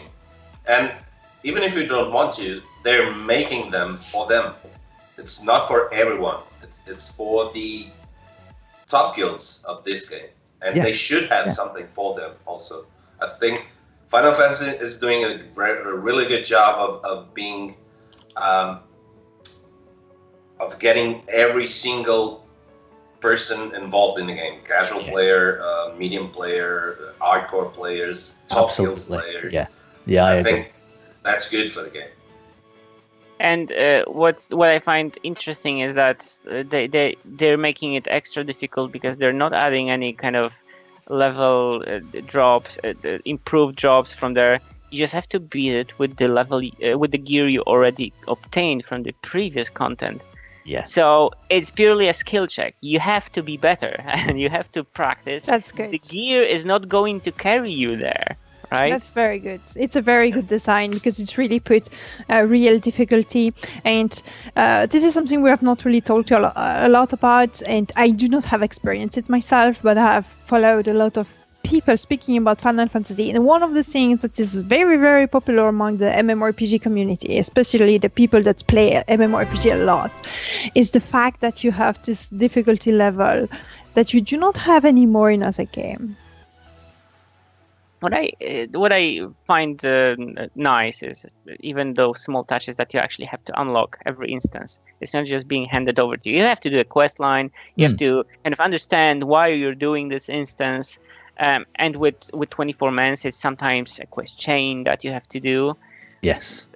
So it's kind of leads you into it, right? And every dungeon really has a story behind it. So we'll see what the ultimate will bring. I'm curious. I'm probably not going to do it for a long time. We're going to see their videos, right? But I'm going to treat it as an e-sport, right? Just kind of watch what the others do. But the other thing that I find interesting with the patch is the Hildebrand quests. So guys, those who don't know or who have not stumbled across this is like an insane quest line. It's long, it's funny, right? And it's completely not attached to the main story. Yeah. And it drags on from the early days of this game, like from patch 2 point something. And honestly, I just had to stop it at some point because I just didn't have time to carry on my main story questing. This is so, and it takes you around the world doing silly things. Like, I don't know, it's a dose of Japanese humor there. And there's just more of it. So now I'll just have to say, I have no hope of ever finishing this quest line before I get to 70 and finish my main story because there's lots of quests. They're absolutely worth doing. But this is something like I'm leaving as a cherry on the top. I'll get to those when I finish my main story. But Hildebrand quests, I'm glad they're adding them because I really like them. I mean, the long chains that I've done were absolutely brilliant. Yeah, I mean, if you're bored at all with any part, you get to the point where I'm really bored. I just need something light-hearted to do while I chat to my friends in game and that. Go do Hildebrand. Because they are hilarious. Where does they start, by the way? It's after Southern Talon. The very first one starts in Southern Tanalan, and the very south of the zone, and there is an exclamation mark that actually, kind of. I went there because I thought I did all the quests, and then I saw this one mark, and I went there. And then I was miserable for the next 2 days because I just couldn't stop doing these quests. I'm a completionist. I had to finish them. Okay, one more. Maybe that's the end. Maybe I can go back to my story. And after, I don't know, dozens of them, I just said, no, I'm beat. I just have to stop for now. What other MMO puts a quest line in the game that is purely for fun and comedy value? Yeah. I don't know of one. I honestly don't know of one that's not irritating to do, that's fun to do, and will make you laugh out loud. It really will. If you're just getting started, you've got to do Hildebrand. I'm gonna stay away from that quest. It's not like fishing. Right? I'm gonna smash some keyboards and mouses, and I don't really need that right now. So I'm gonna pass. Sorry. I know what I will do with Nikki next time. I will have to do that. You have to start it. I mean, it will make a very fun stream for you, for sure. I'm not sure even if you're gonna finish it in one stream. But yeah, it's you can make it a theme topic of your stream and just go with it. It's worth it. It takes you around the world, literally, doing silly things. It does. Okay. We'll have to do that. So they're adding also a beast tribe. Right, so we have a new faction to grind rep for, get some rewards. I'm curious. I mean, I haven't read about the main topic, the main theme of the beast tribes, but this is probably that's going to be the first beast tribe I'm really going to grind, because the earlier ones I was just kind of unlocked all of them as I was leveling. Yeah. But I basically I thought the one thing I thought I would go back to is when I level my crafters, because there are some beast tribes would give you crafting quests and you can do that quicker. Yes. But this one, the Kojin, I think I'm gonna get into them because they're the current endgame. Are they the sort of teenage mutant Ninja Turtle guys? Yeah, basically. Yeah. Yeah. So we'll see. I'm curious. I mean, it's good that they're adding some sort of. I think beast tribes are fun in their own right. They're fun lore-wise. There's always this. Most of the time, there's some humor with those beast tribes. I enjoy all of them. Yeah. Right. They're funny. Really, and I'm curious whether they're gonna add some humor into those as well, because it's absolutely worth it. So we'll see. Possibly involving pizza. Gosh. You're making me angry, Chris. So, yeah, guys. But like one of the most awaited things with the new patch is, of course, the housing expansion. And if you don't know, if you're new to the game, you can have player housing in the game, but it's limited. So the spots are pretty much taken all the time, and you really have to be dedicated and hunt for a free spot and then pay lots of money. So they're adding some new spots, right, with the new housing zone in Shirogane, with the Stormlord expansion, and they're unlocking this October 10th, and you can place your bets how long the plots will last. Is this going to be a minute? Less? More? No, not even that. No. I'm curious. I mean, we're trying to get our guild house, right? We have to. I mean, guys, we have our hunters already positioned, our scouts, our quarterbacks. Everybody is braced to hunt for the plot. Yes. We have to get it. Yes. There are going to be a few people in game with lots of money on them, pressing mouse buttons like a demon when it goes live, just to be able to get the new free company house. I have a question regarding this. I think it's important. Yeah. Will the players that do not have Stormblood can go in that area or not? Yes. Yeah. Once we get a free company house, then yes. And we can go whatever level we are, even if we're level 10, for instance. That's right. Yeah. Okay. Yeah, you'll have access to be able to company, port in. Always access to the free company. That's house. Awesome. That's really awesome, because it's a guild house, like the free company house. Sorry, it's really social hub. It's so precious for people, and you can really, you do your little crafting, or you sell your items instead of going to the town. You go back, you teleport back to the free company house. You can feed your chocobo. You can meet other people, listen to some music. I don't know how we will decorate the house, but that's going to be exciting. So guys, so can't wait. What I recommend is, anybody interested, just read the patch notes, read some more about what's coming. Everybody is going to find things for themselves. They're adding some fun things. It's not only end game serious stuff. They're going to add some music, some things to do while you're chilling out. So it's worth checking out. But I think it's worth wrapping this up, and let's go to our next section. Indeed, yes. Which is, we've done the competition, haven't we? Yes, we've done the competition. Yes, the next section, Alith News, our tried and trusted format.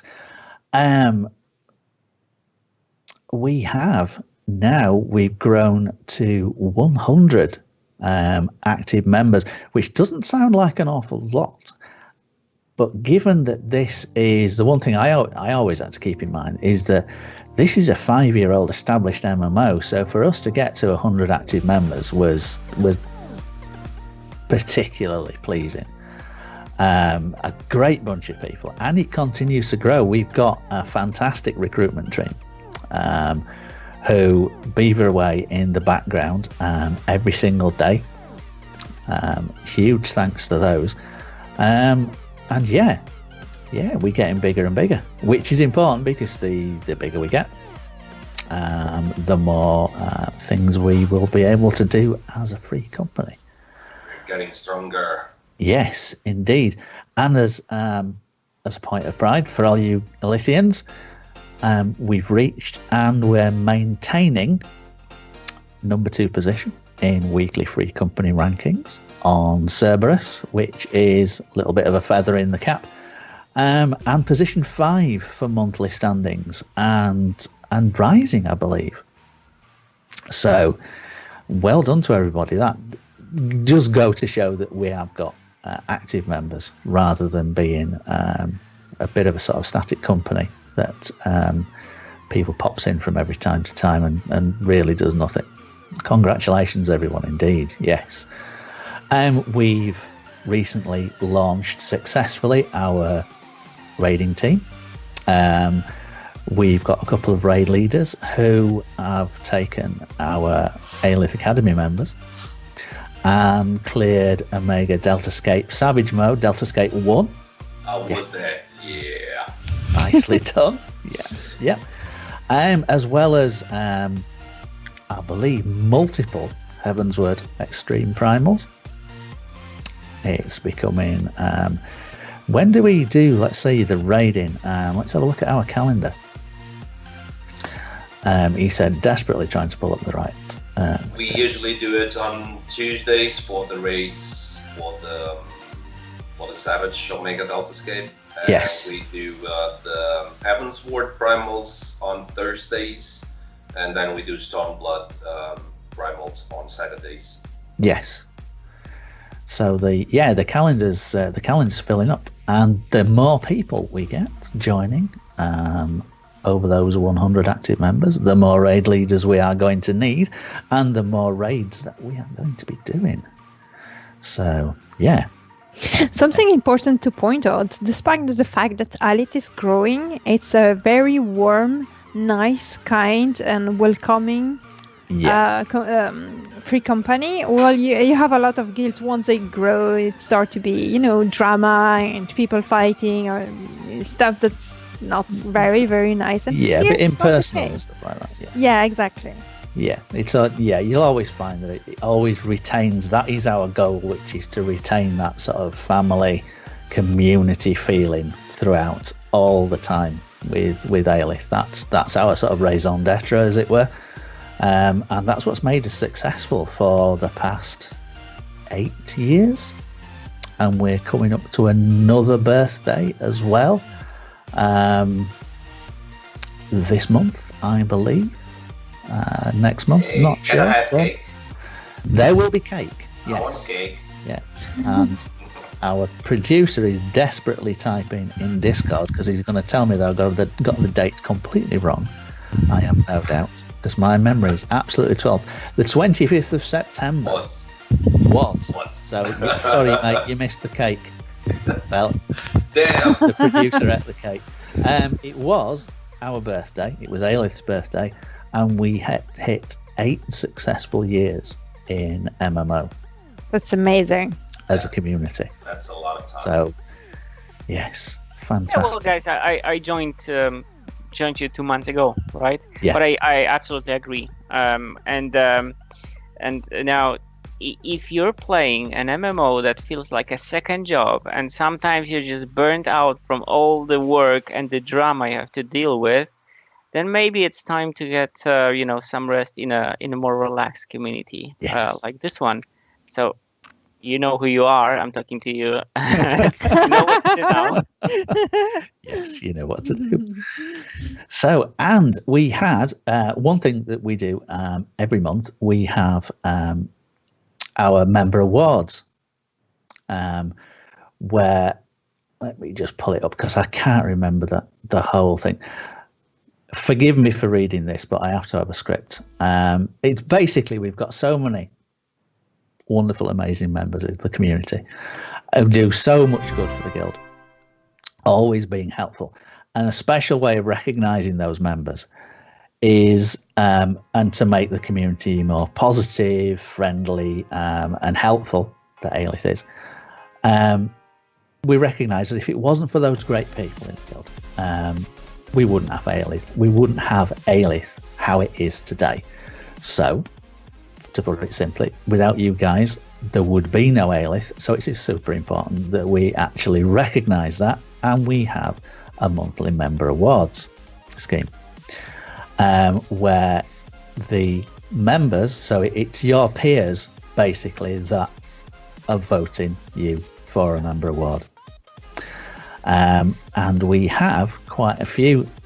We have 3 main ranks of member award. We have Party Animal, which is basically awarded to, it's the Class Clown Award, but in a good way.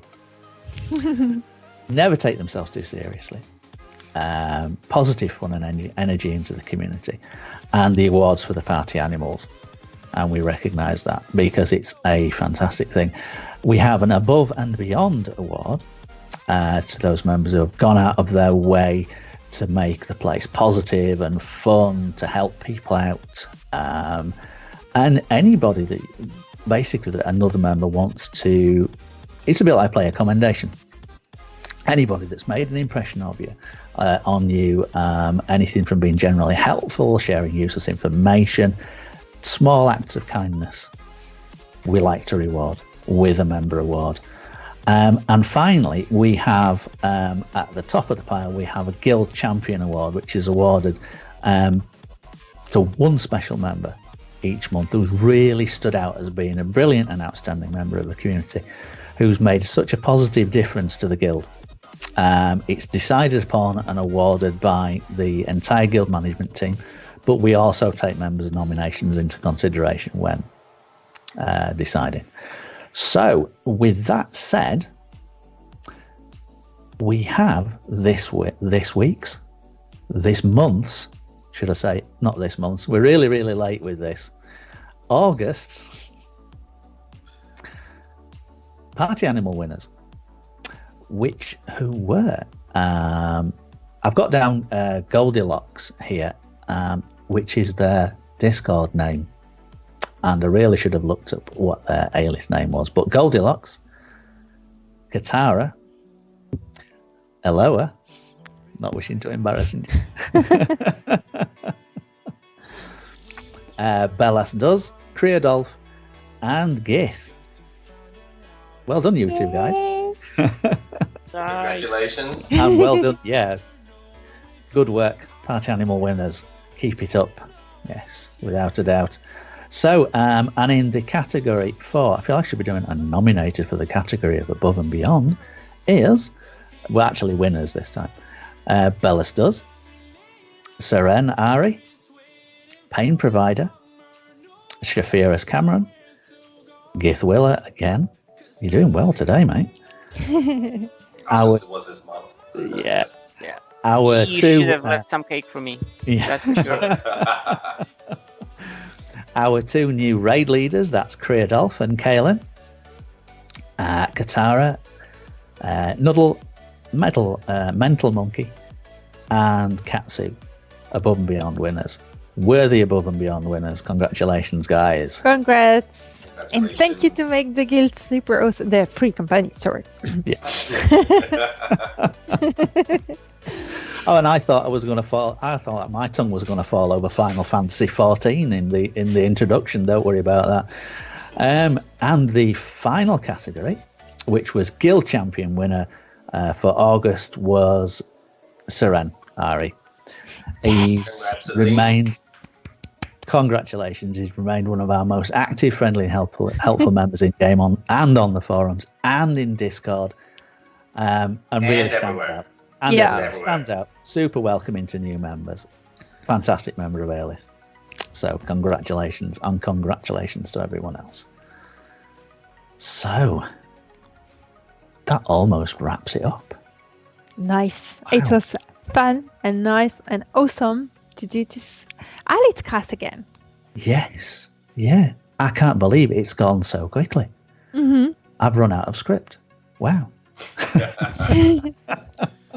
And so that you guys know, Chris is the only one with a script. We don't have script. We're flying blind. Yeah, That's why we make all these mistakes, and he doesn't. That's what the end game boss says at the end of the fight, right? I run out of script. Yeah, you guys are professionals. I just read it off the screen. And I'm not. So it's my first time. So yes, thank you very much, you guys, for coming on the show. And thank you to our viewers. I mean, guys, I do have to point out, I know it's probably been boastful and prideful, I do have to point out, you have made us, for our first Final Fantasy XIV show of Alith-Cast, number 2 position on Twitch.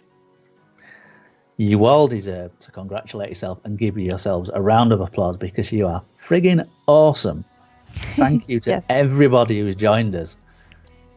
Absolutely fantastic. Absolutely blown away. Next one, we're going to be number 1. Yeah. Yep, number 2 in the Final Fantasy XIV category on Twitch. Fantastic. So, I'm going to leave it to you guys. Give you a couple of minutes to share how people can contact you. This is presumably you want to sell yourselves online on the show. Yeah, that sort of thing. Any sort of cheeky plugs you want to get in? Yeah. Well, as for me, just the best way to contact is just to get yourselves on the server, join Alith, and we can play some games, right? That's the best way. Nice. Absolutely.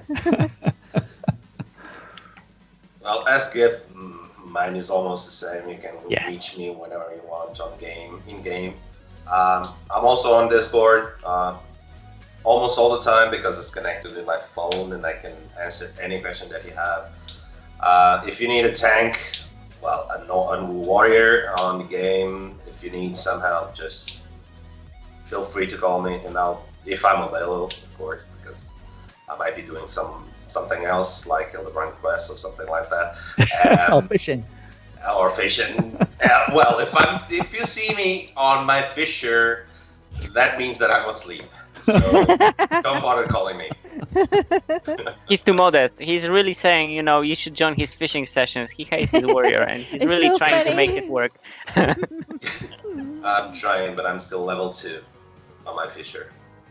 So I'm not going anywhere as a fisher. Hello? And as for me, you can follow me on Twitter at Elloa Wendy. You can follow me on YouTube at Elloa Wendy or on Twitch TV at Elloa Wendy. I'm streaming with my boyfriend Nikki, which is Galo Bore in the Free Company. We are streaming a bunch of different games, the Elder Scrolls Online, Final Fantasy XIV, Guild Wars 2. I'm doing a specific Final Fantasy show every Monday from 12 to 15 Central Europe time with a giveaway every time. So you can join me there next Monday. And voila, in game I'm Elloa Seren. And that's about it. Thank you so much, guys. Do you give cake? I want cake. Yes. Occasionally. I done virtual hugs that I do a lot. Yes. Positive vibes too. Yeah. For myself, you can contact me in game. I was going to say all of my characters are called Krysalan something or other, but yeah, Krysalan Talonblade in game. You can follow my occasional tweets and retweets if you just search for Krysalan Hawk. That's my Twitter. I occasionally stream on Twitch as Krysalan8415. I really must do more of it because it really is good fun. And as far as Alith is concerned, for those of you who are watching either on Twitch or YouTube, the Alith contact details are going to be displayed on screen for our viewers.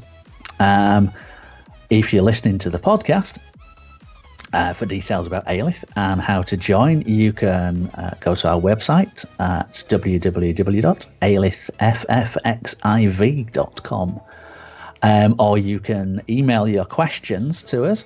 That's info@alithffxiv.com. We do have a contact us section for feedback and for questions available from the homepage. We're also on YouTube. obviously, if you're watching this on YouTube, you'll know we're on YouTube. But if you don't, we're on YouTube. Just search Alith. Search for, a bit obvious, really, isn't it? Yeah. Sorry. If you're watching this on YouTube, please follow us on YouTube. Yeah. Just search for Alith-Cast and smash that like button and hit subscribe if you want to be alerted to new videos. And please follow us here on Twitch, twitch.tv/Alith-Cast. You can keep up with us on social media by following our Facebook page, which is facebook.com/Alith FFXIV. Or follow us on Twitter. Again, Alith FFXIV. And I do believe I've got to apologise for the really dodgy intro that I did. When I was handed earlier our apparently new intro that we're supposed to have used at the beginning of the show, which was "We're back, bitches." Yeah! Who writes this shit? I mean, come on.